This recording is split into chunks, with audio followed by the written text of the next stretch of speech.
be Coach's wingman. And I've been talking about all this accountability mess. Mic check. Y'all heard that? I was feeling real good. Come on, vocals. Right. Finally, somebody gave me some credit.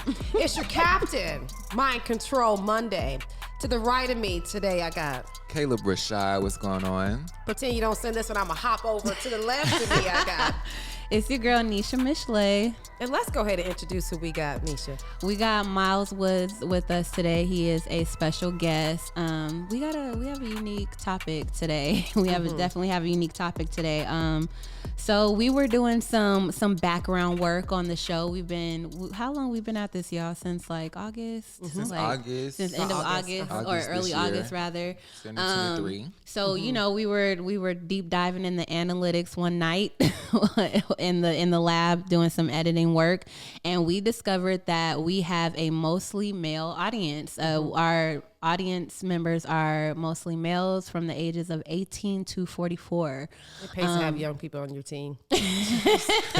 Proceed, honey, proceed. Break the numbers down. Right. Well, I mean, and that, to me, in my mind, it just got the wheels kind of turning. And it's like, because I know, like, just based on what I see on the media all the time, social media and what have you, I know there is a lot of very negative narratives that are kind of just very pervasive on social media in particular. So that just immediately told me, Especially well, right now. Especially right now. So I just feel like, then we have like a very unique responsibility to kind of add value to the conversations that are being had. Just around love, life, mental health. And then especially with Nita being a boxing coach. And she mostly deal with male athletes. Every day, all day. So tell us who you are. Yeah. Yes, introduce Give us yourself. a little bit about yourself. Yeah, my name is Miles Woods. I'm 24. I'm originally from the Bay. Hey. And so right now I'm currently, working security, working on becoming an officer as well. Nice. So, I like that's that. a little bit about myself. And you play basketball, I play right? basketball as well, yeah. What He's a where ball did you used to player. play He's a for? baller. Tell Yeah, us I where you used to played- play. Yeah, I played 1 year at Orange Coast College. It's in Costa Mesa. Yes, it is. And Awesome I had stuff. transferred after the pandemic. I had transferred to Compton Community, where I played my second. Shout out to Compton's in the building. Shout out to Compton's in the building. So how do you feel about just things that you see on social media, like on a daily basis? Do you feel that like what's being fed to you as far as like the messaging is kind of like misguiding young men? And Yeah, I definitely think it's misguiding a lot of young men. I feel like there's a lot of older men who's hurt and who's like, We just gonna get straight to it. Right. I feel like, there's a lot of older men who's hurt, and they have a lot of fear and they kind of like projecting that, talking about it. And, I feel like they need to heal from a lot of things. yeah. Y'all, he's 24. Okay. That's awesome. That's awesome. I also think too, for me, I think that men in our society aren't really encouraged to express their emotions. They're not That's really it. encouraged to heal themselves, heal their trauma. So I just feel like a lot of what's happening is that a lot of hurt, traumatized men. And I don't want to just say it's for men, because it's women too. Like I experience this a lot on the female side too, that there's a lot of like misguidance going on. But since our audience is so heavily male, we're talking to our male audience today. Right. I just feel like as men, they're not encouraged to heal themselves before they start spreading this negativity that we're not gonna say no names, but y'all know the podcast. Listen, y'all know a hurt dog go holler. right. So You heard what that Right. country boy said. Right. I like that. I like that. Okay. And the reason to me why I feel like it's so just dangerous almost and just kind of detrimental to our society is that like it really attacks at the family structure. I feel like we're seeing like lack of commitment, divorce rates at an all-time high. It's just like, and when you attack the family structure, you attack the foundation of everything. So I think we sound like we're gonna get right to the mind. to the Right into the nitty-gritty. nitty-gritty. Right to the nitty. One of the things that I like about doing Mind Control, as you guys are liking, sharing, and subscribing to this, is that it comes from a plethora of different topics. But these are all everyday concerns, not really issues, but concerns that we deal with as a society. But then sometimes we feel like a lot of these things don't really relate, or they hit so close to home that it's like, damn, them too. that can't be happening in their homes. And one of the things that I like about having him today is that he is very level-headed. And I just met this kid maybe 49 minutes ago because I was late today, y'all. My bad. It happens. Let's get straight to the money. One of the things that I'm looking at is, as we're interviewing Mr. Miles, is there is a lot of, you can say, negative and positive narratives that are happening in social media. And a lot of them are stimulating around mental health. And a lot of the things that I believe that are stimulating around mental health for men is that the inability to even talk about your mental health or to even put language to your mental health or to even have a sense of, you seem to be very graceful and you seem to have a gentle side, but society make it seem like you're weak. And we had a concern with somebody, and you was ready to roll this person up. So there's nothing weak about this young man, which to me says that there's a lot of in your upbringing that someone who raised you taught you that gentleness is a part of just being a human person. Tell us about your experience, about what you see from a young man's perspective about the misleading or the misguiding of men's mental health that you see in the social media world.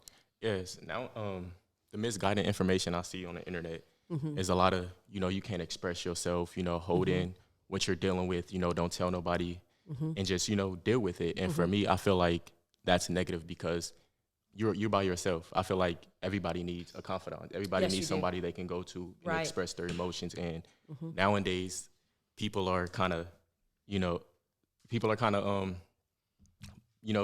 just, Tell me. Yeah.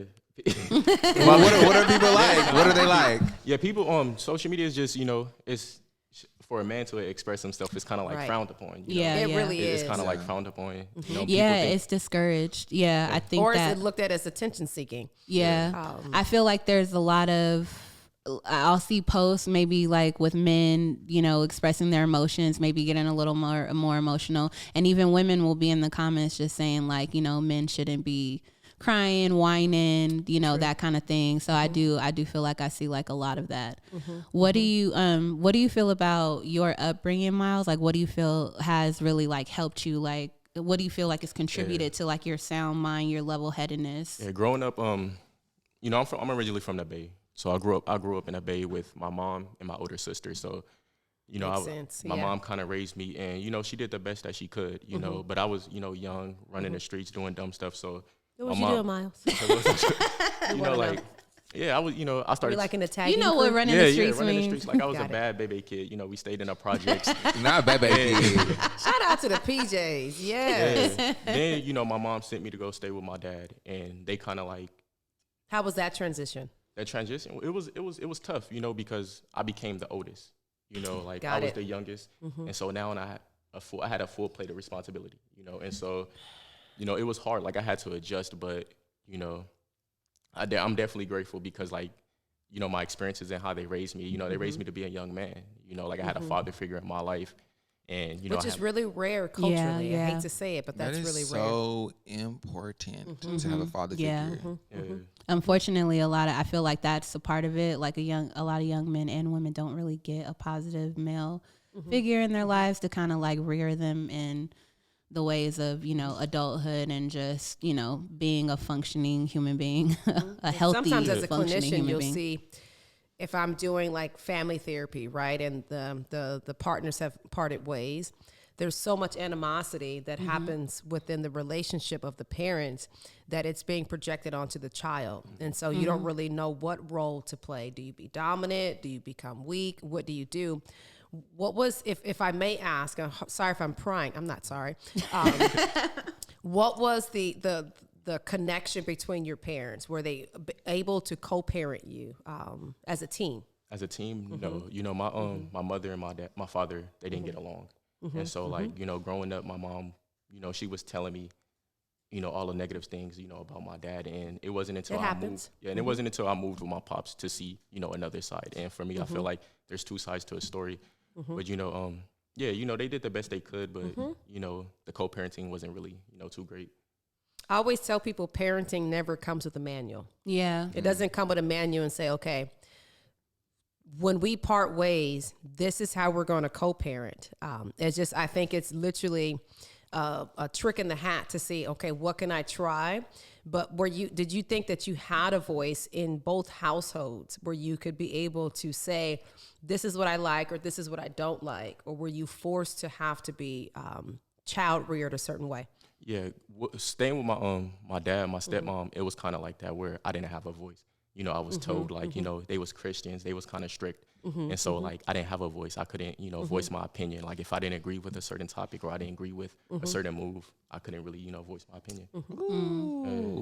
That And so, I know like, a lot about that. yeah, and so, yeah. and that was tough, you know, and we kind of, like, fought a lot. Like, we head-butted, you know, and I feel like my father, like, you know, I feel like he did the best that he could, but, Right. you know, growing up and just realizing now, it wasn't the best for me. You No. know, like, a lot of the stuff he was teaching me, a lot of the stuff that I was learning, it wasn't the best for me, you know.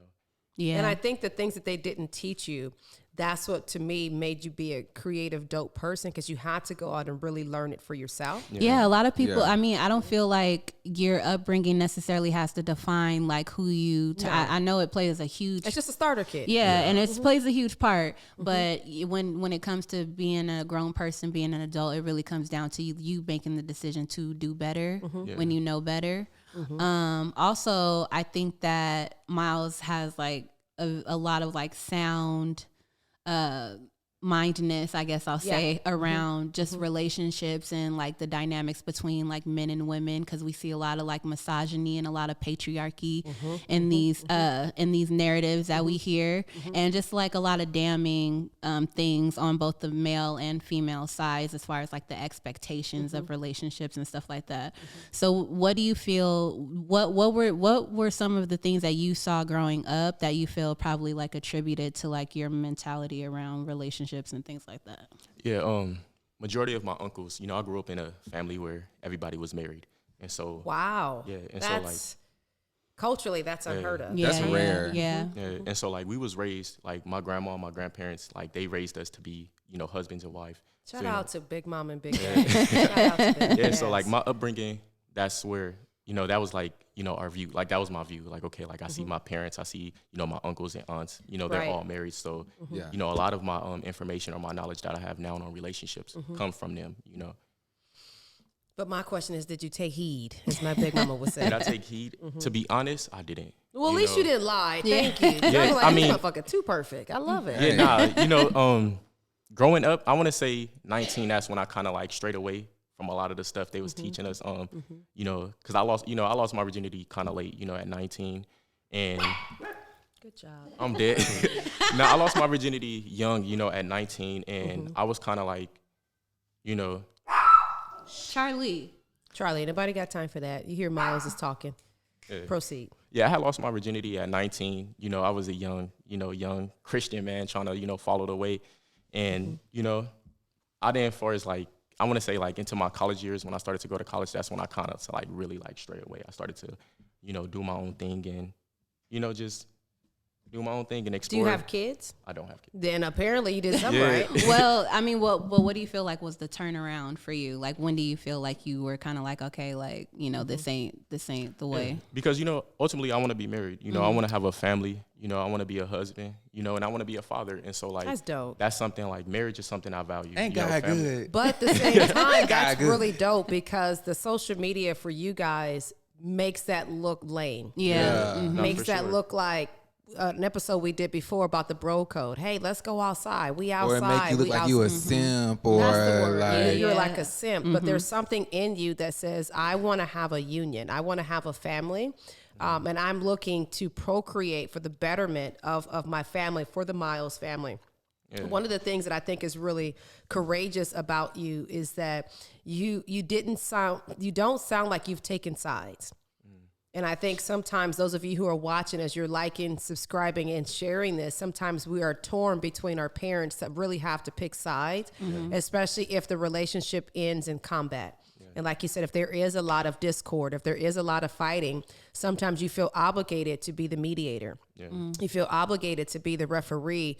Whereas with you, I think you were able to experience both parties at your own expense. And I think sometimes, as often as young men, you guys don't have that. If I think about the episode, I'm gonna outdate myself. Boys in the Hood.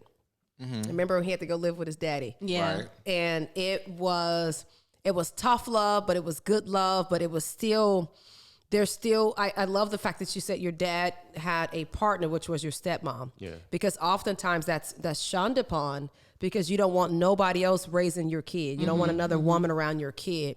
And I don't think that's the vibe that your family put off. One of the things I want to ask you is what encourages you to really go after your goals? Because you could be, as you call it, an F-boy. You could be out there doing that. What's making you want to get to the place of stability so you can have that family? What makes you chase your bag? What's different about you? Yeah, it's just my values and like my purpose, the things I value kind of makes me like, it motivates me. And like family, relationships is something that I value, marriage is something that I value. And I feel like for me, marriage is a part of my purpose. And so like, that's just something like I try to chase, that's something that, I understand that 5 to 10 years from now, that's where I'm going to be. So I got to work on my character. I got to work on my responsibilities now. So when I do get there, it's not like, oh, snap, like, what do I do now? What do you do? And so, yeah. What keeps you inspired to have these mindsets or these goals? Because you're an athlete, you're a collegiate athlete. What water are you drinking? Right. Because Right. it's the first I've ever heard any Right. like dude talk like that. Like marriage is my Right. purpose. Right. Right. What? Yeah, nah, that's just something like I don't mind being different.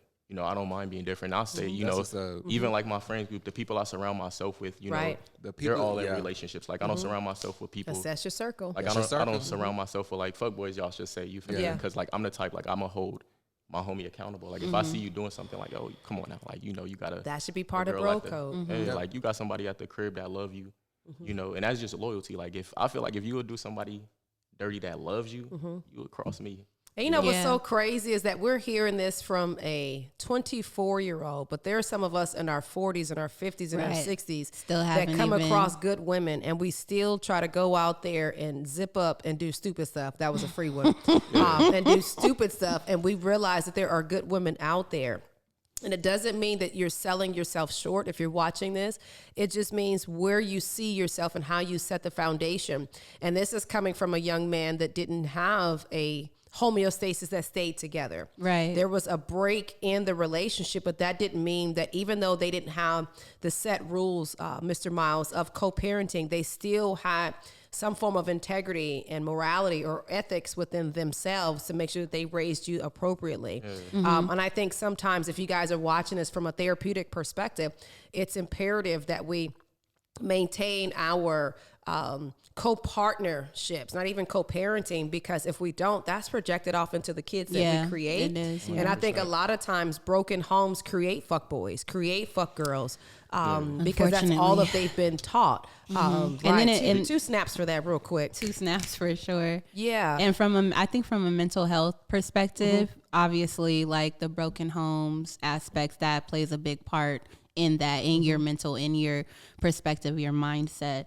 And I'm sure Miles, that you probably struggled. Like we all have our Right. own, crosses to bear, so to speak.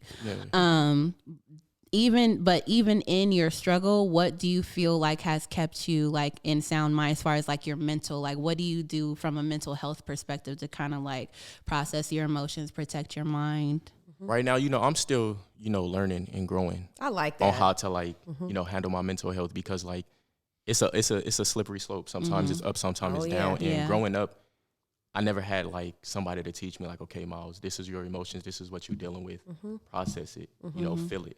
I was always taught to like, oh, you dealing with it, like, suck it up, push it to the side. Like you can't, like what you doing, like you're supposed to go get it, and so right now I'm still learning. I'm just learning and growing how to handle my mental health, and for me, like, I'm a Christian, I believe in God. And so I kind of like try to build my relationship with him and try to, try to pray, read my word, and I'm not perfect. Like, I have a past, but that's what I try to, that's what I try to do. This is why when we're sometimes in treatment, we're processing childhood traumas.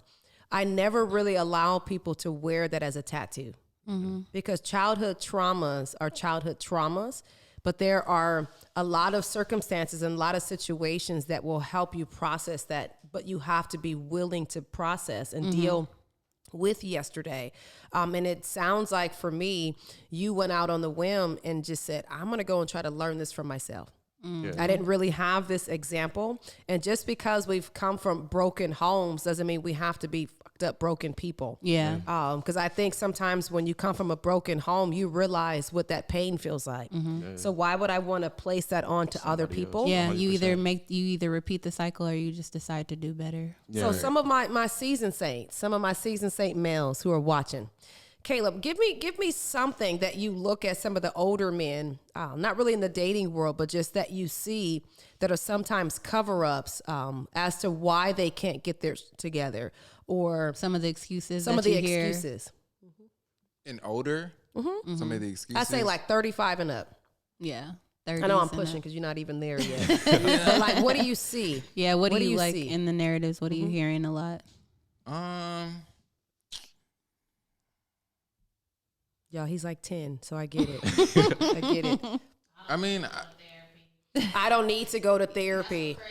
Right. yeah, Yeah. Just Therapy costs the too negative much. narrative on therapy that if I try to cope with whatever I'm going through, it makes me weak, or just a lot of men don't like to or don't know how to receive help. So going out to like look for it is just difficult because they don't even want to receive it. And in That's what I today's feel society, therapy, this is why I created the self-care lab, is because I've utilized boxing as an outlet, as an alternative to treatment, because exercise is therapy. So you're a ball player, Yeah. right? I was Yeah. gonna say the same Right. thing. You're a yeah. ball player. So you're using a skill set to be a coping mechanism. And I think sometimes we forget to go within our toolbox and our tool belt to look at some of the tools that we already have that are readily available. Because like I always tell people, therapy, you guys, if you're watching this, is really not for everybody. Sitting on Yeah, the that's couch is true. not for everybody. But if you dribble a ball, if you punch a bag, that's therapeutic. Or even Do you just, feel like- or even just going to therapy, you may not even know that you have the tools that you need, Right. and therapy can help you identify the tools. Yeah, 100%. And then you have to be ready to pull those tools out. Yeah. You have to be willing to deal with the fact that if you're in treatment or if you're processing, somebody might bring up the fact that your parents were separated. But that doesn't really give you a green light to go and break up other happy homes or to be out there just, swinging your worm, as my grandma would say, swinging your worm. There Do you takes feel a like that certain helps amount you? of- I feel like it takes a certain amount of vulnerability. Yes, it does. Vulnerability to do that too. So Yeah. That's Do you what feel I like think is playing missing basketball in helps you older with men, that? too. yeah. Yeah. As far as like basketball, mental health? I want to say yes. When I was in college, it didn't really help me because, like, and my coach used to tell me, like, use basketball as your safe haven. It You know, is. like, use basketball as your safe haven. And to be honest, I didn't. I was just, like, dwell on the fact that I kept dwelling in it and kept trying to sink, myself into that. But Yeah. now, basketball is my safe haven. Like, whenever I'm going through something and I'm, like, my mind is just cloudy, I'm like, you know what, like, let me go hit the courts. Like, let me go shoot around. And it's therapeutic. Like, it helps me. I'm like, okay, like, now I feel better. Like, I got to release. Because there's that dopamine. There's all of these neurotransmitters, your serotonin, and all these different things that play a role in release. And I think sometimes, if I can say it, to our male audience, exercise is healing. Yeah. And I feel like since in like male upbringing, there is this kind of like almost this undercurrent of like aggression. Like there's like an aggressiveness that's usually associated with men. I feel like athleticism kind of helps with that, kind of helps process that, like that aggressive, nature that, the world claims is like, I guess, uniquely male. Like it's attached to malehood and like, that masculinity. I have a question for Miles. Okay, so how do you deal with insecurities when it comes to relationships and like rejection and stuff like that? I deal with rejection like normal. Like, if I'm trying to talk to somebody and I think someone is beautiful and I walk up to them and they say, oh, well, you know what, right now it's not the time, or sorry, I'm not interested. I just keep it pushing. Well, all right, you have a nice day. And some Have a blessed day. Yeah, you have a nice day. Some guys, they take it personal, and for me, it's just not personal. And they're like, man, like, you ugly anyway. I wasn't trying to talk to you Yeah. anyway. like everybody. But what is- about if like if Oh. it's like a negative reaction? Because some girls be doing too much. I'll even Yeah, say to be Some girls honest, do I too would much. laugh it off. Like, I never experienced someone like I never experienced a negative reaction, but if I did, like, I would probably laugh it off and just be like, all right, like, I'll keep it pushing. You know, like, I'm not about to put myself in a messed up situation where I gotta respond and we going back and forth. Like, that's just not a good look. So, But it almost sounds like rejection. A lot of people don't realize rejection can be traumatic. Yeah. And so can heartbreak. And I think oftentimes when, especially young Black men, when they go through heartbreak early on, there creates this negative mindset that you now have to be overly guarded. yeah. And that's not even just men. I've Or you gone gotta through that be as Yeah, well. hard, like Or all like, the time. or like- like controlling too. Yeah, like, I was in a relationship when I was 19, and I had got my heart broken. You know, and Two I tried snaps to. from Miles' heartbreak. Yeah, you know, I had got my heart broken, and Girl, if you watching, you know, and I started to date afterwards. You know, like immediately, like afterwards, I started to date. You know, why do y'all do that? Immediately. like, and it was because Immediately. like I don't know why I do that. It's just, I mean, now I don't, like, I heal. You know, but at I first, you know, appreciate back that. then, like, I was just like, you know what, like, I need to go see other people. I need to communicate. So I was dating other people, but I started to realize, like, you know, dang, I need to heal. Like, I keep seeing, like, I'm intentionally seeing, like, what, you know, patterns from, you know, my past relationships. Like, I See, was okay. bringing old baggage into a new situation. So I'm like, you know what, like I gotta heal. Like, you know, like, I don't want Take to a time out. Yeah, like, I Yeah. need to take a time out. I need to heal and focus on myself and figure out, like, okay, like, what did I like? You know, and just, you know, review the relationship, like, go back and be like, okay, like, the things I did like, the things I didn't like. Did you like, what ever I- take a self accountability and be like, I caused this, or something in this relationship was my fault? Yeah. Okay. Yeah, for sure. Like, all the time. Like, I always, like, when something ends or, like, a relationship ends, I always look at myself and be like, okay, like, damn, like, what did I do wrong? Like, what could I have done better? Do you feel like, what can I do better moving forward? Yeah. My concern is, I always go to our seasoned saint men, is that sometimes that's almost like a cop out sometimes. Oh, I'm not ready. Or I always use certain people as an example. You come across a really dope woman and you, don't shake your head. And then you kind of feel that if I stay secluded, then I don't have to be held accountable. Do you think that sometimes the healing journey allows people not to have accountability? Like, they don't really have to now go out and seek new relationships, so that way you can gauge how well am I doing, kind of grade yourself. Because you won't really know what you have to offer until you get back onto the scene. And it doesn't mean the scene meaning, okay, now I got to date multiple women. I've been guilty of that, right? But at the same time, a part of me goes, what am I running from? Yeah. Why I have so much love to offer, but I think sometimes traumatic situations and heartbreaks makes you very guarded. But you can guard so much, Mr. Miles, to where you might miss out on a good thing. A Proverbs 31 woman. Hey, boss lady. You might miss out on a really dope woman because you've allowed yourself to zip up so tightly, free shot, to where you miss out on something good. So my question to you is, what feedback or advice would you give to young men right now, or even just men in general? You know, I would just say, you know, it's a risk. You know, going into It is a risk. any situation when you're meeting someone new, there's always a possibility to, like, you know, this person can do me wrong, or this person can, you know. And I feel like that's what hold a lot of people back, to where, like there's a possibility I might get hurt. So, like, let me not try to engage with this scale person. back, Like, let me right. scale back. But, like, for me, like, I've been healing and I've been protecting myself to where, like, now I understand that there's a risk, but I'm going to still go in it because now I know how to guard myself. I know how to invest my time into a person, you know. I like him. And so, you know, like, if it's too much, like, if I see, like, if we're not on the same page, like, if our core values don't align, it's like, okay, like, let me take a step back. Like, I see we not going the same page. And so, you know, and some people, they will still try to entertain them, still try to change them, or still try to, you know, deal with them. And for me, I feel like that's how you get hurt. Like, you know, like, once, like, the main goal for dating for me is y'all getting to know each other. Y'all building that foundation. You know, once you figure out y'all both is not going down the same path, Yo, he's adios. 24. You know, like, adios. Right, Like, y'all gotta, right. you gotta pack it up. So How do you That's deal what I with said. women who possibly may have it more together than you? Is that intimidating? Because society says you guys are supposed to be the breadwinners. You guys are supposed to be the caretakers and all Right. this. Free shot. I just love these free shots today.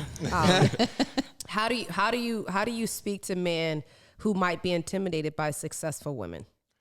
oh man, I don't Don't know be a why. sorry Yeah. Now I don't. guy, Yeah, but- don't be a sorry guy. Like, for me personally, like I don't care how much money. Thank my woman you. Is making. Like the only time, to be honest, like if you're throwing it in my face, but that's regardless of like any relationship. Like if my friends making more money and they just constantly throwing it in my face, I gotta move away from you, you know. Right. But like for me, I don't care how much money my woman is making, you know. But like I'm still gonna provide. I'm still gonna protect. Like I'm still gonna try to add value in some other places, you know. But you know, a lot of guys frown upon that. You know, they want to be the breadwinner. You know, and majority of the time, I feel like they want to do that because it's like a control. It is. Yeah, how I I get to- control. yeah, absolutely. Control. Like been I get guilty to of tell that you, too. Yeah. you know what to do.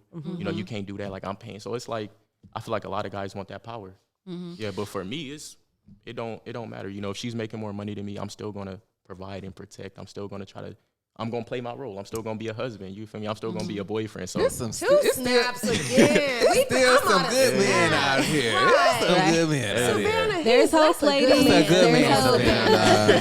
That's a good man, That's a good Savannah. man, Savannah. Shout out to your mama and your daddy and your Okay. stepmama and everybody else and your grandparents. But then also too, I'm like proud. I feel like you gotta self-reflect. Like if I know I'm not ready for her, I'm not even going. Like if I know I'm not ready for anybody, like financially, spiritually, mentally, I'm not about to. I can't entertain you. Like you know, I might, you know, we can be friends and mess around, whatever the case may be. But when Okay. it comes to like something serious, if I know I'm not ready for that, I'm gonna let you know. Like I'm gonna be honest. Like listen, this is where I'm at in life. This is what's going on. Here's my bonus one. Is you gonna take it or leave it? You know, I'm putting it on the table for you to take it. Like Yeah. There How you go. long do you think good women should wait around for you to say, I'm just trying to get it together? How long do you say, I'm in a rebuilding phase? I've been guilty of this. I'm in a rebuilding phase or I'm healing. What do you do? I love these free shots. Because today. dudes are always talking about, oh, I need a girl that's gonna hold me down when I'm going through, you Yeah. know, a little drought. You know what I'm saying? yeah, But me shit, personally, or a ride or die, but all I'm doing is dying. Or I'm just riding. I'm Or just riding, don't know where we going. What I Like, see Viv say, free ride in a fancy car. What you trying to? What feedback do you have for men who know that there are good women out there, and they're overlooking or they're not being integral, they're not keeping it 100? Shout out to the other episode. What feedback do you have even to certain men that may stumble across a good woman and sometimes fumble a bag with a good woman? I would say, you know, leave her alone. Like if you're not ready for that, you know, you got to be honest with yourself. And I feel like that's where self-awareness come in. leave her alone. You know, a lot of Hashtag people- leave her alone. You know, like a lot of people are not self-aware, and some people, they don't want to, like, they might see a beautiful woman and be like, dang, I gotta have her, but I don't got my stuff together. Like It I'm is intimidating, Like I'm yeah. gonna keep her around until I, you know, got my stuff together. But for me, I would just say leave her alone because like you hurting her in the process, and you gonna hurt yourself in the process. Do you 'Cause think like there's a said, line of communication that could be had with the woman to say, I'm in a rebuilding phase? And if that woman is like, okay, cool, I got it. Do you still open that door or do you just shut the door? What do you do? for me personally, like if someone was to tell me, you know, if a woman was to tell me she's in a rebuilding or she's healing, you know, or You're the rebuilder and she Oh. got it together. to be honest, it's a risk for her. Like it's a risk for her because it's Right. like, what if I rebuild and she's, you know, helping me out and I see somebody else that I like, or that's, Oh. you know, so it's like, I feel like it's a risk for her. And for her, like my advice would be leave him alone. Like let him rebuild. Like y'all can still be, you know, like y'all can still be friends. Like it's nothing wrong with being friends, but like, I mean, but once you done, yeah, like Even once you, then, it only sex gets complicates things. No, better. sex- So It's better not each just- time. yeah, now The sex. first time you smash, I mean, that's her best one. It just complicates things. Now, sex so. definitely complicates things, and that's why for me, like, I'm a big advocate. Like, if y'all dating, Mm-hmm. y'all like don't. I mean, cause sex complicate things, and so Mm-hmm. like a lot of people get attached, and once y'all have sex, it's kind of like y'all forget the main goal. Like, y'all forget like, okay, we're trying to get to know each other. Mm-hmm. You know, I feel like once y'all have sex, it's like, okay, now we in a relationship, and it's Yeah, like it's, yeah. that's backwards for me. So like for me, like I'm a big advocate. Like, don't have sex. Now, don't get me wrong. Like things happen, They do. but like if y'all building Hey, a I gotta relationship. see what it's like before I Nah, and I Yeah. feel I gotta that. see what And it's I like before I feel sign that. up. Yes. Yeah, and I feel that, but like Yeah. it complicates so much things, and for me, Yeah, like yeah, I don't yeah. get attached fast, you know, because neither like do I. even if the sex is good, even if the sex is great, I'm still trying to get to know you, Got you know. it. And if there's some things that okay, like we necessarily like our core values on the line, I would let you know, like, listen, I don't think it's gonna work.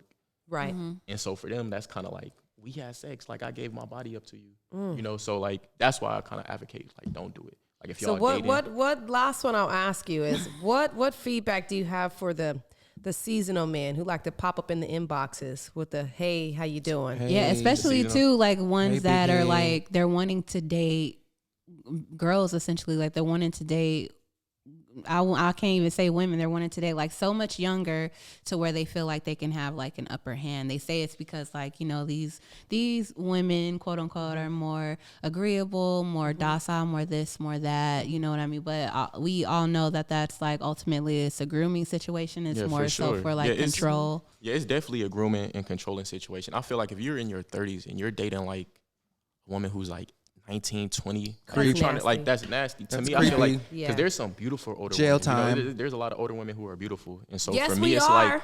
like, you dating that young, it's like for what? Like now you want to, you know, a majority of the time, like, they're easily influenced. Like I can influence you to be the woman that I want you to be. Ooh. Yeah. You know, so it's like, for me, I necessarily don't agree with that because if I have a daughter and a dude is doing that, it's, you know, it's going to be a problem. But I necessarily don't agree with that, you know, because I feel like it's a grooming. You're trying to groom her to be the woman you want to be. And what do y'all have in common? Right. Got it. You're all the way in life. You experienced so many things. She's still young. She haven't even experienced the world yet.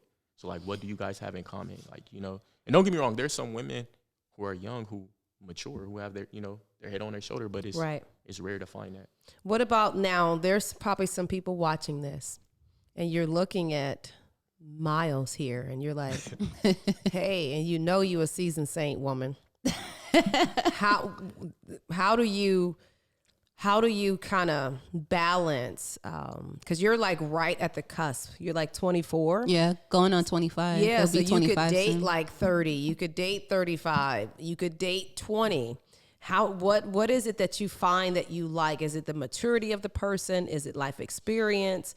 When you're actually are dating, what is it that you're looking for? Definitely experience, you know, and maturity. You know, and for me, like, I like to date older women because we can relate. Y'all leave him alone.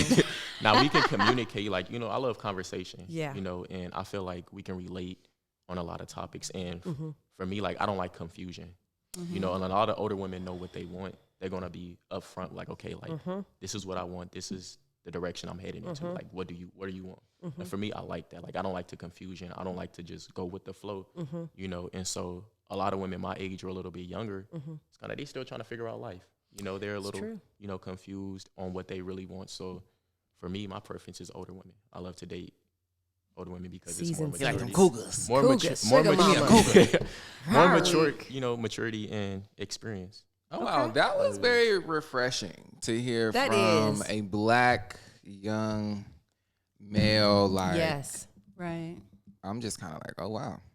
And it's actually really, these niggas exist. Yeah, don't get me wrong. They like, exist. don't get me wrong. Like, they do. I'm not trying to paint this picture like I've had my experiences in the past. Like I've had my whole phase. Like I've had. But it's like you're able to like learn from it and like reflect, self-reflect. Like, and then you realize sometimes the whole phase is just exactly what it is. Right. Yeah, a lot sometimes of the whole phase. That. Sometimes the whole phase is exactly what it is, just a phase. Right. But at some point, something within you has, because, you know, I went through a whole phase too.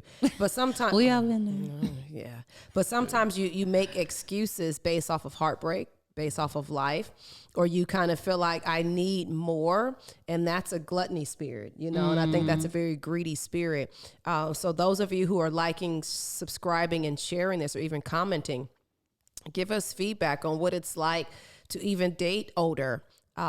Because nowadays all we see is young girls with older men, or vice versa. Or we got the grandmamas who ain't really being big mamas no more. They all on TikTok and they making all these things happen and they shaking and breaking. Not that I'm not looking big mama, but I'm just saying, one of the things that I think is really dope is that we had an opportunity to interview a really dope, level-headed young man. Because like we said, most of our audience are males. And I've been blessed to train some really dope men. But one thing that I love about being a lesbian woman is that I never tried to over-dominate them. I've always allowed room for them to be men.